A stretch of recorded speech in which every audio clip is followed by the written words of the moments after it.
ఎన్నికల ప్రచారంలో టీడీపీ ప్రధాన కార్యదర్శి నారా లోకేష్ పేల్చిన రెడ్ బుక్ బాంబ్ సౌండ్లు రీసౌండ్ ఇస్తున్నాయి. వైసీపీ నేతల అరాచకాలు, వైసీపీతో అంటకాగిన అధికారులను టార్గెట్ చేస్తూ పార్టీ కార్యకర్తలు టీడీపీ నేతలపై తప్పుడు కేసులు పెట్టిన వారి లెక్కలు తేల్చే పుస్తకమే రెడ్ బుక్ అని స్పష్టం చేశారు లోకేష్. దాన్ని అప్పట్లో వైసీపీ నాయకులు ఎద్దేవా చేశారు. అయితే ఇప్పుడు జగన్ మొదటిసారి ఆ రెడ్ బుక్ ప్రస్తావన తీసుకువచ్చారు. దాంతో వైసీపీ పెద్దలకు, వారికి సహకరించిన అధికారులకు రెడ్ బుక్ భయం గట్టిగానే పట్టుకున్నట్లు కనిపిస్తుంది.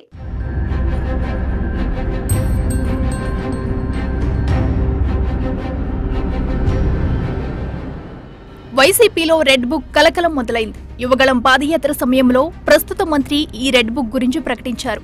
అక్రమ కేసులు, ఓవరాక్షన్ చేసిన అధికారులు, వైసీపీతో అంటకాగి ఇష్టానుసారం ప్రవర్తించిన ఉన్నత స్థాయి అధికారుల పేర్లన్నీ ఇందులో ఉన్నాయని టీడీపీ నేతలు పలు సందర్భాల్లో చెప్పారు. అధికారంలోకి వచ్చాక లోకేష్ కూడా జాతీయ మీడియా వేదికగా ఆ రెడ్ బుక్ పై ఫుల్ క్లారిటీ ఇచ్చారు. పార్టీ కార్యకర్తలు, టీడీపీ నేతలపై తప్పుడు కేసులు పెట్టినా వారి లెక్కలు తేల్చే పుస్తకమే రెడ్ బుక్ అని లోకేష్ స్పష్టం చేశారు. అయితే లోకేష్ రెడ్ బుక్ గురించి ప్రకటించినప్పుడు వైసీపీ నేతలు సెటైర్లు విసురుతూ ఎద్దేవా చేశారు. అయితే మాజీ సీఎం జగన్ మాత్రం దాని గురించి ఎప్పుడూ మాట్లాడలేదు.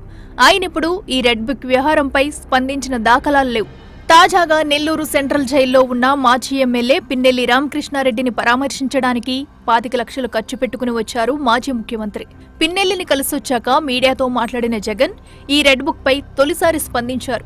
రెడ్ బుక్ పేరుతో టార్గెట్ చేసి దాడులు చేస్తున్నారని ఆందోళన వ్యక్తం చేశారు. అంతేకాదు, రాష్ట్ర వ్యాప్తంగా వైసీపీ ఆఫీసులపై దాడులు కూడా చేస్తున్నారని ఆరోపించారు. ఎన్నికల ఫలితాల ముందే పిన్నెల్లిపై ఈవీఎం ధ్వంసం సహా పలు కేసులు నమోదయ్యాయి. ఆ కేసులన్నీ చంద్రబాబు అక్రమంగా పెట్టించారంటున్న జగన్ ఓటమి తర్వాత మొదటిసారి ప్రతిపక్ష నేత పాత్ర పోషించే ప్రయత్నం చేశారు. రాష్ట్ర ఆర్థిక పరిస్థితి, అసలు ఎన్ని అప్పులున్నాయో కూటమి ప్రభుత్వానికి ఇప్పటికీ అంతుపట్టడం లేదు. 14 ఏళ్లు ముఖ్యమంత్రిగా పనిచేసిన అనుభవం ఉండి ఆర్థిక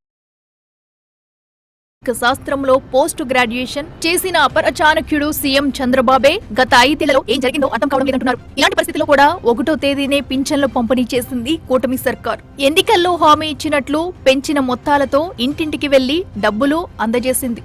అది మింగుడు పడనట్లు బడులు ప్రారంభమైన అమ్మఒడి ఇవ్వడం లేదని, మిగిలిన పథకాలు బటన్లు ఇంకా నొక్కలేదని సన్నాయి నొక్కులు నొక్కడం మొదలుపెట్టారు. మొత్తం మీద వైసీపీకి రెడ్ బుక్ భయం గట్టిగానే పట్టుకున్నట్లు కనిపిస్తుంది.